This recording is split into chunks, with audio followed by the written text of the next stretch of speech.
ተሁለት ደጃዝማቾች ወጡ ጀግና ታዋቂ ሌናቸው መንገሻ ጎራ የሚባለው በሳቸው ስም የተጠራው እሳቸው እዛ በቦምብ ስለው ቆሰሉ። ደስ እኔ በወሎ ሰለም ብዬ ካፒቴን ገዳይ መንገሻ ቡዬ ያ መንገሻ ቡዬ የለውም ለዳማ ጀነራሉም ቦሶ ካፒቴን አዳማ ተብሎ ተፎከረላቸው ንጉሱ ፊት ደጃይ መንገሻ ብቻ ናቸው ተደጅ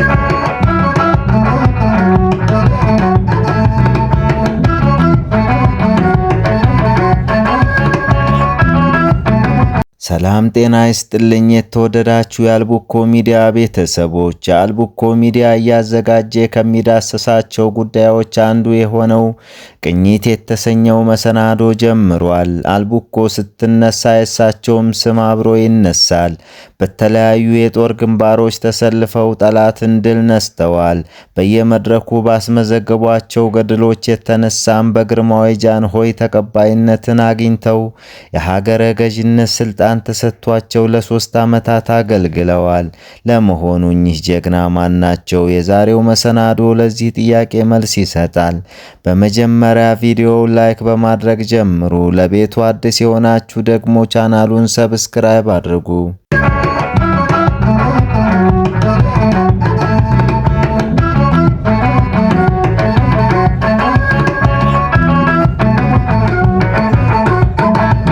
የአልቡኮ ምድር ያበቀለቻቸው ስማቸው ከታላላቅ ጀብዶች ጋር የሚያያዘው የተከበሩ ደጃዝማች መንገሻ ቡዬ ከታወቁት የአልቡኮ ባላባት ከደጃዝማች አቡዬ ብሩና ከቃሉ ባላባት ከወይዘሮ ደስታ ወራቂ በ1893 ዓመተ ምህረት በወሎ ጠቅላይ ግዛት በአልቡኮ ተወለዱ።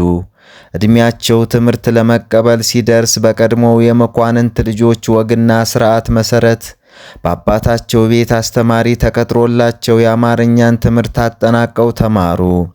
ክቡር ደጃዝማች መንገሻ ቡዬ በሀገራችን ትምህርት ጠልቀው ለመማር ያላቸው የብልህነት አስተያየት ከፍ ያለ ስለነበር እስከ ፍትሐ ነገሥት ድረስ የተማሩና ስለ ፍርድና ስለ አስተዳደር ወግ በሚገባ የተመራመሩ የጀግና ሊቅ ነበሩ።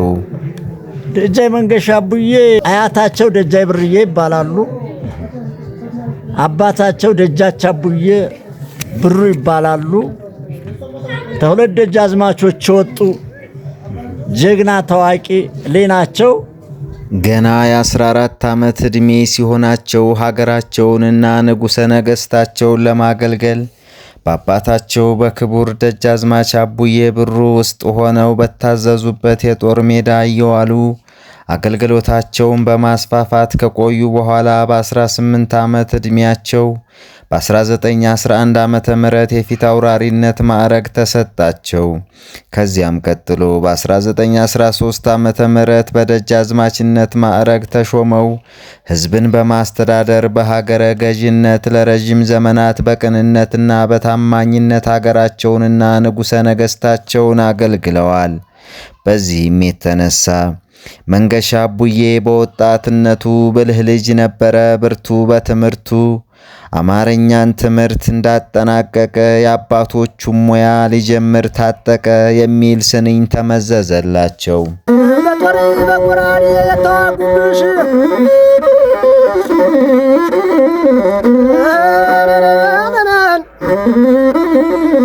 የከራማው ሀገር የሙሐባው ሀገር አብልኮ እንዴት ነሽ? በአውሳ አውራጃ ተነስቶ የነበረውን ሁከት ጸጥታ ለማስከበር በአባታቸው በደጃዝማች አቡዬ ብሩ አዝማችነት ስር ሆነው ሲዘምቱ አባታቸው ደጃዝማች አቡዬ ብሩ በጉዞ ላይ እንዳሉ ቢሞቱባቸውም ሳይደናገጡና የአባቴን አስክሬን ወደ ትውልድ አካባቢ ተመልሼ ልቅበር ሳይሉ የአባታቸውን አስክሬን 4 ወር ሙሉ ከስፍራ ስፍራ እያጓጓዙ የራሳቸውንና የአባታቸውን ወታደሮች እየመሩ የተላኩበትን ግዳጅ ከፈጸሙ በኋላ ወደ አልቡኮ ተመልሰው የአባታቸው አስክሬን ግብዓተ መሬት እንዲፈጸም አደረጉ። ሐውሳ ዘመቻ አባታቸውን ተከትለው በ14 ዓመታቸው ነው የዘመቱት።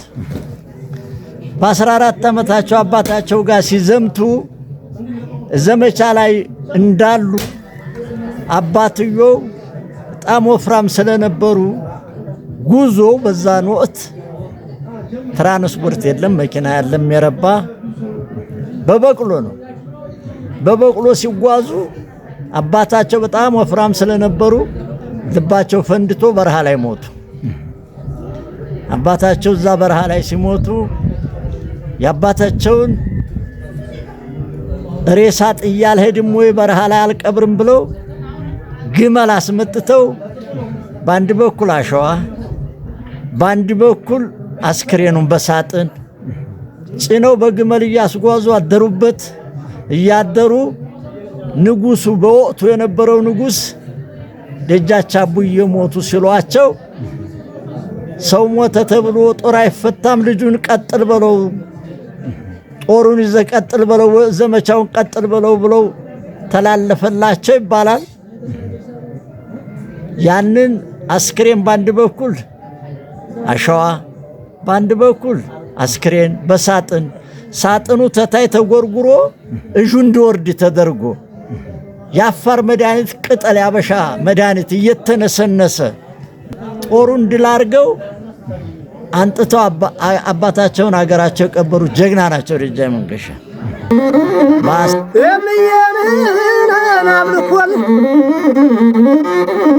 አምየኔን አብልኮን ያንድም ያግድም ተኳሹ ዝለው ናረማምድም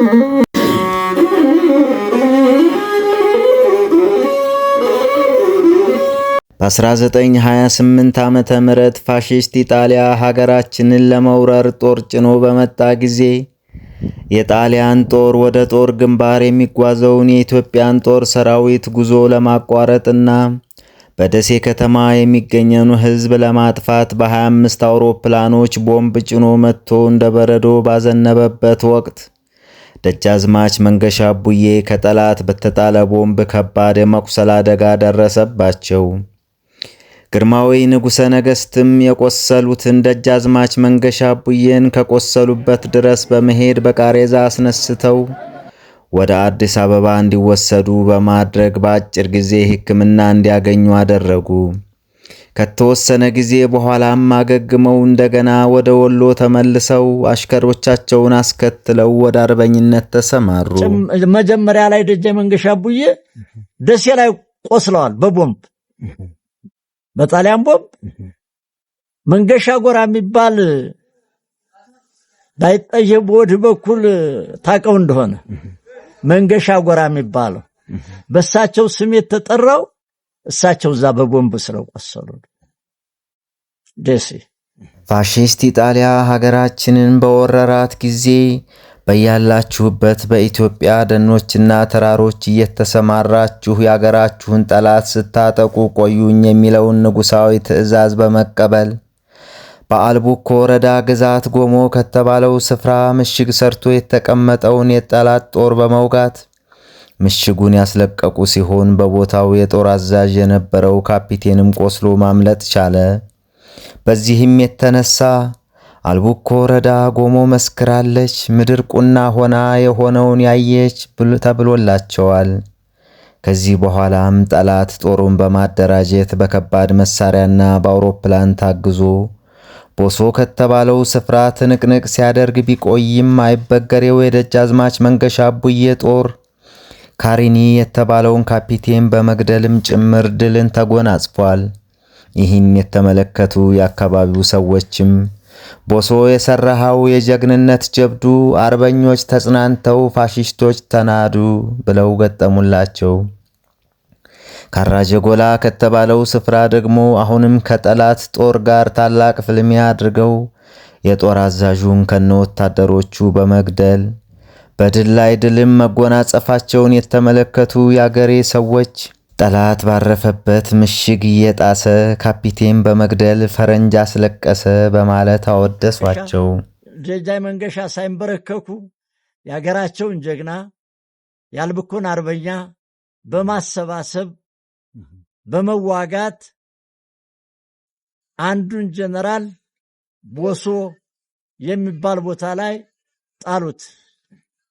ሁለተኛውን ጀነራል ካራጀጎላ ላይ ጣሉት። ሁለት ጀነራሎች ሲሞቱበት ተኋላ የጣሊያን ሹም ካፒቴን የሚባለውን አዘማች ላከው። አንድ ጀነራል በግሼ፣ አንድ ጀነራል ባልብኮ፣ አንድ ጀነራል በወረኢሉ አስገባ። አንተ በመካከል በወረኢሉ ግባ ብሎ ትእዛዝ ሰጠው ይባላል። በዛን ጊዜ ካፒቴን ሲመጣ ደጃማች የተወሰነ ጦርውን ይዞ አርበኞችን ጎራዴ፣ ውጅግራ፣ ወጨፉ አንድ ጎራሽ፣ ውጅግራ አንድ ጎራሽ፣ አልቤን አንድ ጎራሽ መሳሪያ ጎራዴና ሰይፍ ጋሻ ይዘው በመመከት ባሻጋሪ ሆነው ያስተዋሉት ያልብኮ ምድርን ረገጠ። ያ ካፒቴን የደጃዝማች መንገሻ አቡዬ የጦር አርበኞች እየደረጁና በየጊዜው በጠላት ላይ የማጥቃት ስራቸው እያየለ በመሄዱ የለገሂዳ ገዥ የነበረው ካፒቴን ፕራቶ አዳማ ከተባለው ስፍራ ላይ የራሱንና በአካባቢው የሚገኙትን ከአራት አውራጃ ግዛቶች የተጠራቀሙትን የጠላት ወታደሮች ሰብስቦ ከክቡር ደጃዝማች መንገሻ አቡዬ ምርጥ የጦር አርበኞች ጋር ያለማቋረጥ ሲዋጋ ከቆየ በኋላ የጦር አዝማች ካፒቴን ፕራቶና ብዙዎቹ የፋሺስት ወታደሮችና ቅጥረኞች በዚያው ተረፍርፈዋል። በወሎ ጠቅላይ ግዛት እየተዘዋወሩ የፋሺስትን ጦር ከዋለበት አላሳድር ካደረበት አላውል በማድረግ እያስጨነቁ በየጦሩ ሜዳ ሲያነጥፉት ከቆዩ በኋላ ከወሎ ጠቅላይ ግዛት ወደ ጎጃም ጠቅላይ ግዛት ተዛውረዋል። ይህን ተከታታይ በድል ላይ ድል እየተጎናጸፉ መምጣታቸውን ያስተዋለው የአካባቢው ማህበረሰብም ጠላት ባረፈበት ምሽግ እየጣሰ ካፒቴን በመግደል ፈረንጅ አስለቀሰ። በጠላት ተወሮ ሀገሩን ሊቀማ የኢትዮጵያ አርበኛ ጀግናው ባለግርማ ጠላትን የወቃው እንደ ህልብ አውድማ እያነጣጠረ ሲተኩስ ባላማ እያርገበገበ ሌትም በጨለማ አልቡኮ ይመስክር ደጋጋና ድርማ በማለት አሞካሽተዋቸዋል። አንድ ትልቅ ተራራ ነበር አዳማ ላይ። እሱ የሞተበት ካፒቴን ጎራ የተባለው በዛ ነው። እዛች ጎራ ላይ ሰፈረ ጣሊያን። ዙሪያውን ካብየ ካበ። በሰንጋ ነው የሚጓዘው። ዙሪያውን እዛ ካብ ውስጥ ሰንጋውን አስገብቶ አስሮ ጣሊያን በሙሉ እዛ ግንብ ውስጥ ገብቶ ሲያፍጫጫ ባሻጋሪ በጦር መነጥር ጣሊያኑ አያቸው። ይችናት እንዴ ደጃይ መንገሻ ማለት? ይችንማ በአንድ አፍታ እጇን እንይዛታለን አትሰቡ ብሎ ሲፎክር እሳቸው ኢንፎርሜሽን ደረሳቸው። ካፒቴን ጎራ ላይ ይችናት እንዴ እኔን የምገጥመኝ ይቺ ትንሽ አይደለችም እንዴ እጇን እንይዛታለን ብሎ ሲፎክር ኢንፎርሜሽን ደረሳቸው። ሳይደላድል በለው አሉ። ጀግና ቆራጥ የሆኑ መራ አበበ ሲራጅ የሚባሉ ጀግኖች ጦር መሪ ያላቸው ደጃማች ሄደው ገጠሙት። ሲሸፋሸፍ በጎራዴ አይሮፕላን ተላይ መጣ። መራ የሚባለውን ሰብሮ መሐከላቸው ሲገባ ካቡ ላይ ገደለው አይሮፕላኑ ቦምቡ። መራ ወደቀ ሲሏቸው እሳቸው ገቡ። ሲጠባጠብ የገደሉትን ገለው 17 ጣሊያን በሩሁ ማረኩ። ዛሬ በሩሁ ማረኩ። ከዛ በኋላ 17 ጣሊያን ማርከው ሌላውን ጨፍጭፉ ካፒቴኑን ገለው ተላልከው በላይ ዘለቀ ጋር 5 ወታደር ላኩ። ልንጣ ተቀበለኝ እንደዋሉት ናቶሎ ቀበልሃለሁ ያገሬ ለኔ እኔም በእናቴ ወሎ ስለሆንኩ ተገዳርፈን ጥላትን ታገራችን እናጠፋለን አይዞ ብሎ ላከባቸው። በአባይ አቆራርጠው እዛ በላይ ዘለቀ ጋር ተቀላቀሉ ደጃይ መንገሻ።